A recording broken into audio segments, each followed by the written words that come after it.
A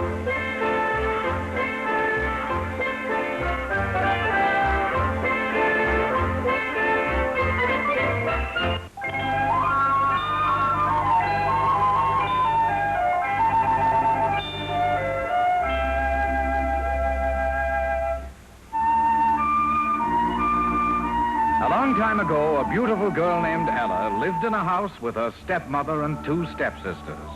One stepsister had a high, shrill voice that went all the way up to theirs. And the other stepsister had a low, harsh voice that went all the way down to theirs. The two stepsisters were always dressed in beautiful gowns, and they did no work around the house. But as for poor Ella, she was always ordered about by her stepmother. Make the bed. Yes, stepmother. Wash the dishes. Scrub the floor. Yes, stepmother.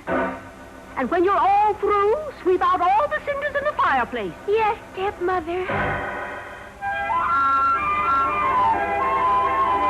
Yes, sweep out all the cinders in the fireplace. The poor girl was always sweeping cinders, and the rags she wore as clothes were so full of cinders that everyone called her Cinderella. One day, the king announced a grand ball at his palace. All the girls in the kingdom were invited. The stepsister with a high, shrill voice, and the stepsister with a low, harsh voice, each dressed in their finest.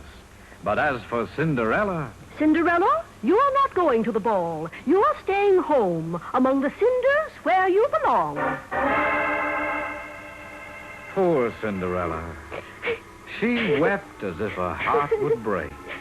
For she knew the king had a son, a handsome prince. Oh, how I'd love to dance with him. At that moment, there was a flash of light, and a little old woman stood before Cinderella. Who are you? The little old lady winked an eye and said, I'm your fairy godmother. You shall go to the ball. The fairy godmother waved her magic wand. In a twinkling, Cinderella's rags were changed into a beautiful gown. Oh. On her feet were glass slippers. Oh. And a pumpkin growing outside the cottage door changed into a splendid carriage with horses and footmen. Oh, fairy godmother, how can I ever thank you?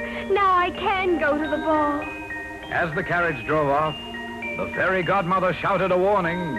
Cinderella, you must leave the ball when the clock strikes 12. For on the stroke of 12, your gown will turn back to rags, and your carriage will be a pumpkin once again. When Cinderella entered the ballroom, everyone turned to look at her. She was so dazzling and so beautiful that the prince asked her to dance with him at once.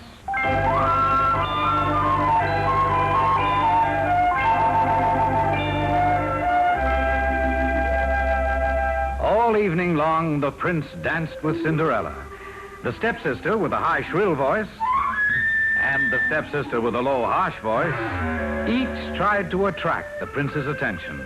But he had eyes for no one but Cinderella. Then suddenly, Cinderella heard the clock striking in the tower. It was striking 12. Oh, I must go. Goodbye, Prince, and thank you for dancing with me. Goodbye. The prince called after her, but Cinderella kept running out of the ballroom into the courtyard of the castle. She ran so fast that she lost one of her glass slippers, but she had no time to turn back. Past the gate she went to where her carriage stood, and just as she reached it, the clock struck 12.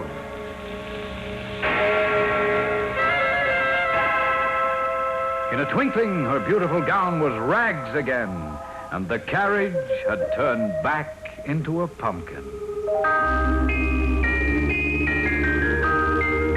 Back to her cottage walked Cinderella to take her place among the cinders as before. But the prince had not forgotten her.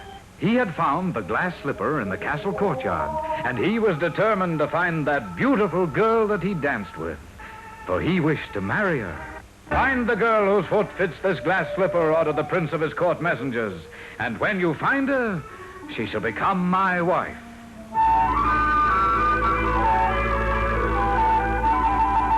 through the length and breadth of the land went the messengers, and finally arrived at the cottage where Cinderella lived.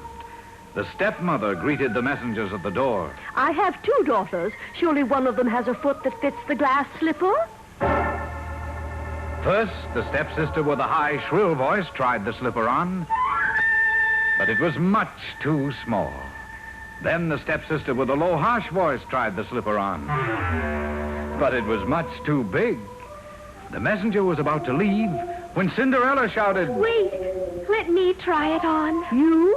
Go back to the cinders where you belong. The stepmother tried to chase Cinderella away, but the messenger had his orders. He was to try the slipper on every girl in the kingdom. Cinderella took off her old, dirty wooden shoe and poised her foot above the glass slipper. And then in slipped her foot, fitting perfectly.